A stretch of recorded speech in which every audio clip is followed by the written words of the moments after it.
I am extremely nervous to be here. Give me a minute. Oh, you human being. Must not be that far off because here you are. Here I am. I had a question that has been, I've been thinking about recently, about relationships, and I guess sometimes I don't know when I should factor in my human qualities and just calm down sometimes into trying to understand whether something is fun or something feels not fun. And well, if it's that close, it doesn't matter.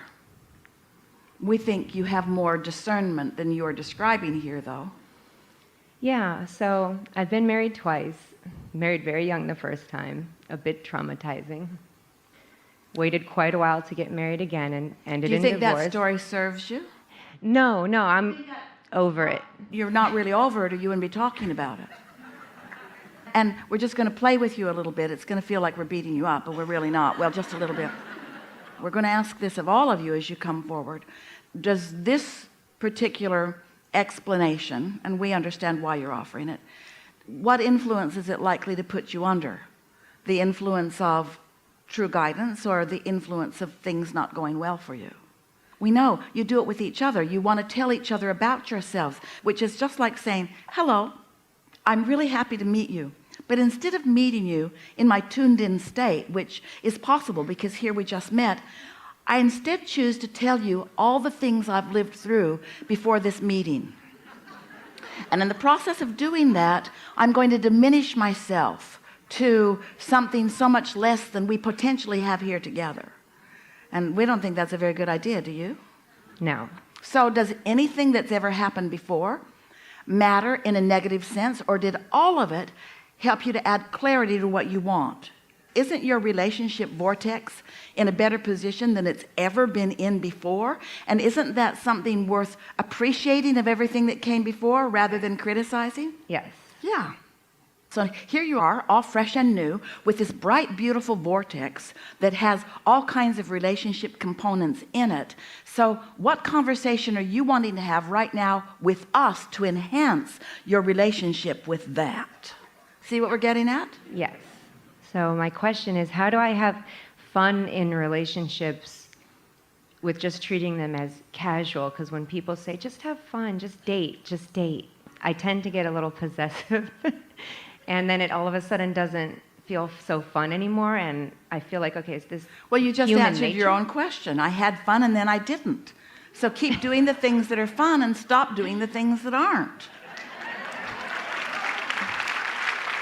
So I tend to get a little possessive. What you're saying there is, when I see something that I like, then I fixate on it. Now, there's nothing wrong with that. There's nothing wrong with acknowledging positive aspects of someone and imagining those positive aspects intertwining with you. That's really a wonderful thing to do. And if that is what you were doing, then you would feel enlivened by the relationship and it would continue to be fun. But if you are acknowledging those positive aspects and then, because you're still under the influence of past relationships, you're imagining them going away, that possessiveness is a feeling of loss. It's lack consciousness. And when you do that, then it's not fun. But it's not about this relationship. It's about what you're doing to this relationship right now based upon other relationships. Helpful? Yes. It's pretty obvious, isn't it, when you're not standing in the middle of it, you see? So would you say when you get possessive, here's a good question for you. When you feel possessive, is it because you really don't like this person or because you really like this person? I really like them. So could you use different words rather than saying I'm possessive? Why not say I'm complimentary? I'm attracted to this. I'm enlivened by this. I'm recognizing positive aspects here. I and my inner being are acknowledging that something that I'm seeing here really matches what's in my vortex. I'm not possessive, I'm harmonic. I'm not possessive, I'm aligning. I'm not possessive, I'm coming into my full power.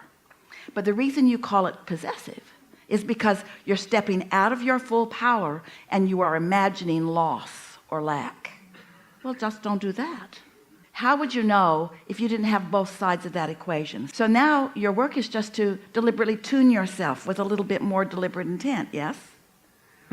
There's nothing that will drive someone away faster than someone saying to them or implying it or even just radiating it vibrationally, you're important to my happiness, and if you go away I'll be sad, because it makes them want to run screaming into the woods. And that's what happens on my end when somebody acts like that with me. It feels like I have a big job to keep them happy, and then all of a sudden it's like, wait, this was supposed to be light and fun. So you understand what it's like when it happens to you.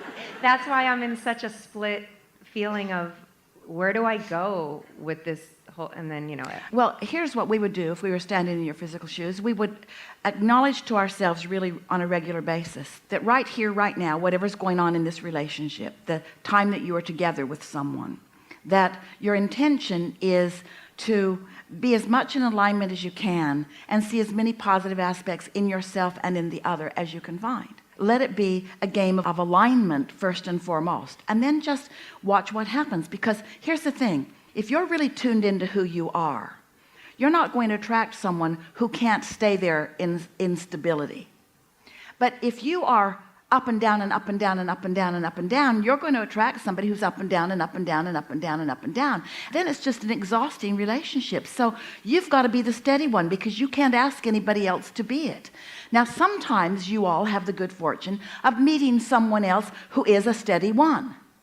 And when you meet someone who's a steady one, who no matter what you do, they remain steady, you're really attracted to that, because your dominant desire is to be tuned in, tapped in, turned on. And when they stay that way, it's easier for you to stay that way. But don't assign that responsibility to anybody else. You be that one. You be that one, which means you're going to have a good time no matter what they're doing. You're going to feel good because you're going to have clarity. And don't you want clarity? In clarity, when you are in a state of clarity, you can see down the road. You can feel how much of this relationship, as it is in the state of becoming, is satisfying the majority of intentions that are in your vibrational reality.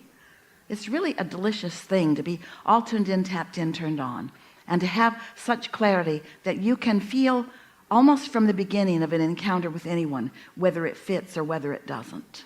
And if it doesn't, then don't pursue it. There's no point in trying to teach someone how to get into alignment who has been practicing not being in alignment. And of course, as uplifters, you want to influence as many as you can into alignment, but just don't let it be everybody that you date. It's so tiring. Put your shingle out. I'm in alignment, I'll teach you there. I'll coach you into alignment and we'll have fun. One day, a woman sat in the hot seat and she was talking about her son. And she said, Abraham, please give me some words that I can give to my son so that he can get a mate. And we said, we don't think it's a good idea if he gets a mate right now. And she was shocked because she thought the absence of a mate was his problem. We said, if he gets a mate right now, she will be just like he is. She will be depressed, and she won't have any money either. And she will be bored and sometimes hostile, and they'll just bang around together and then they'll go their separate ways. And this mother said, oh, that's what's been happening. And we said, what you want to do before you begin pursuing those impulses, because those impulses come, in other words, you can be under the influence of loneliness and have an impulse to go find a partner. Not a good idea. Or you can be under the influence of alignment and have an impulse to find a partner. Much better place to be coming from, yes? I felt that way. I felt like I was doing pretty good on my own. I wasn't feeling that. All right, now is this story going to put you under this influence or this influence? Yeah, probably don't want to tell that story. Right? There's this wanting to explain where I am that holds you right there.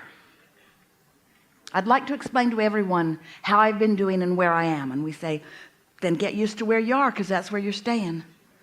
If that's what's coming out of your mouth all the time, then nothing else can change. So just leave when it's not fun anymore. Yeah, at the very beginning of it not being fun.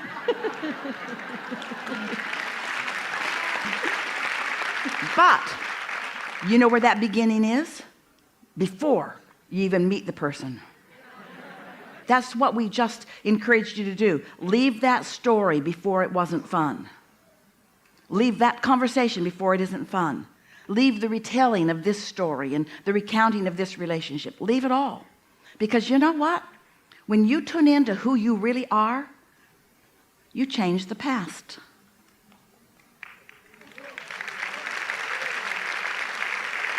Because when you perceive through the eyes of Source, you see every bit of that past as your advantage, because it was growing your vortex. So you don't feel bad about any of those fractured relationships or relationships that blew up, because you know that every one of them helped you to realize who you are and what you want, and you're appreciative of every one of those. Yeah. Enough? Yes. Really good. Thank you. Really good.